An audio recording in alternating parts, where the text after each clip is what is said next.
La ahumadora aquí en el municipio de Gambita. Esto sencillamente espectacular.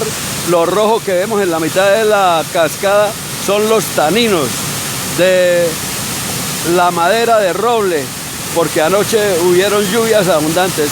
Esto es sencillamente hermoso, muy fortificante, delicioso. Y ahora me voy a tirar.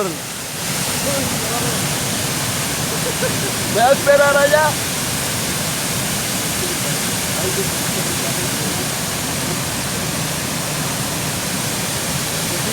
¿No?